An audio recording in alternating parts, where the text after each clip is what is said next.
你記住，正月初九係天公日，亦都叫做天日。老祖宗教落，如果想喺新嘅一年順順利利，就要做4件事，注意3個禁忌。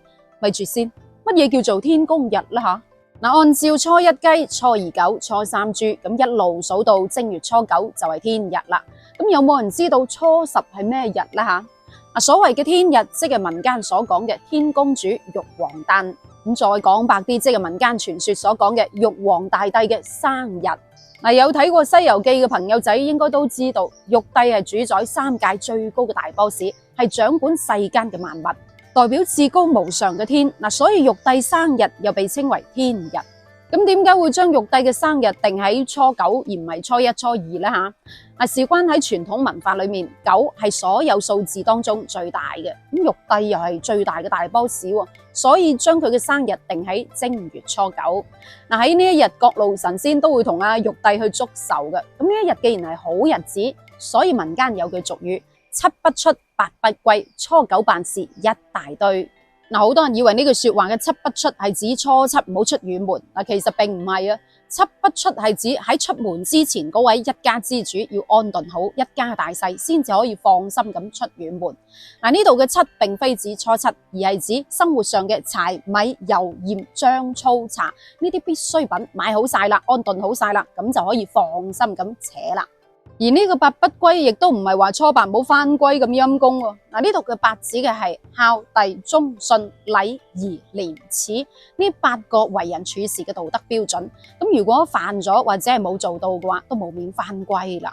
咁至於初9辦事一大堆，好容易理解啦。剛上班1、2日，咁到初9肯定好多嘢做，踢晒腳噶啦。民間老百姓仲認為喺正月初9呢一日辦事嘅話，仲會得到老天爺嘅眷顧，因為天公日啊嘛，所以會得到天公嘅庇佑。咁話辦起事上嚟都零舍得心應手，事事順利嘅。所以如果平時有咩難辦嘅事，堆埋喺年初9呢一日去辦好佢啦，話唔定真係會掂個碌蔗，事半功倍喎。咁雖然玉帝生日係民間傳說，但係呢個傳統文化亦都代表咗老一輩嘅人只係想希望嚟緊新嘅一年可以諸事順利，係一種美好嘅寄託嚟嘅。所以老祖宗教落喺正月初9呢一日天公日有4大習俗，3個禁忌，睇下關唔關你事啦。第一個習俗就係拜太公，唔知你家鄉有冇啦吓？既然係玉帝嘅生日，玉帝牛一啊嘛，連各路神仙都要去天庭同玉帝祝壽嘅，咁所以老百姓都唔例外，老百姓都要拜天公，祈求嚟緊新嘅一年可以出門辦事如魚得水，諸事順利咁話。我見過有啲地方拜天公係好隆重嘅，要有5種水果，仲要有豬、牛、羊呢3種牲口，寓意係嚟緊新嘅一年可以豐衣足食、五穀豐登咁話。第二個習俗就係蔬菜嘅生日唔得咩吓？喂，你雞啊、豬啊、牛啊生日就得，咁蔬菜點解唔得啊？係咪？相傳喺神話傳說裏面，女媧喺第7日做人，咁驚人肚餓，喺第8日就做穀，第9日就做蔬菜。呢個女媧真係夠晒營養均衡吓，所以民間有7人8穀9菜嘅講法。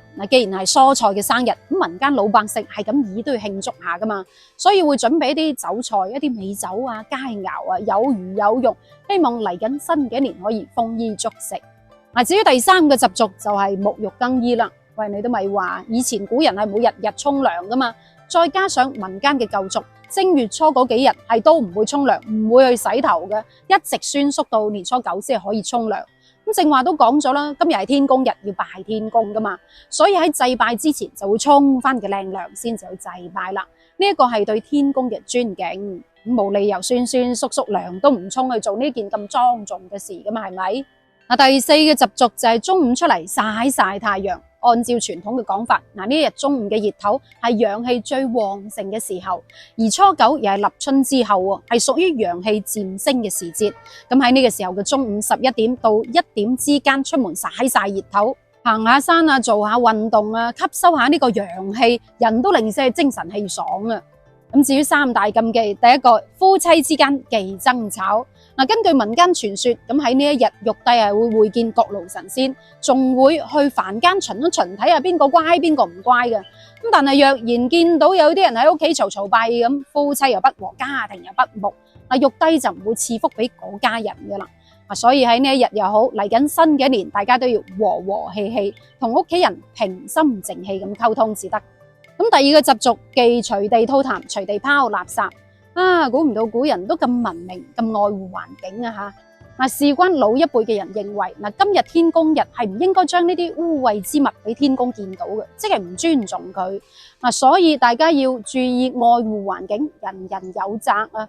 順便講下呢兩個字，普通話讀污穢，粵語讀污穢。點解要講佢呢？因為好多人將佢普通話同粵語撈亂讀㗎吓。個穢字係指髒唔乾淨、醜惡嘅意思，記住咯。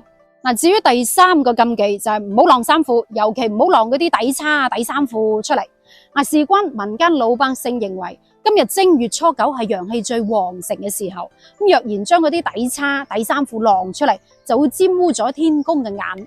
呢個好似冇乜科學根據，亦都唔係咁實際。咁依家好多後生亦都唔會跟住咁做，咁所以大家自己睇住嚟啦吓。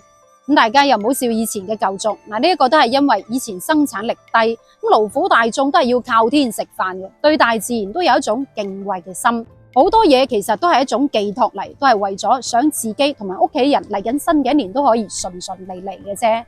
關於正月初九天公日，咁暫時分享到呢度，到最後又想考下你，正月不剃頭，下一句係乜嘢呢？留言話我知。咁到最後繼續恭祝大家嚟緊新嘅一年可以事事如意，撈乜都掂。我哋下一期再見，拜拜。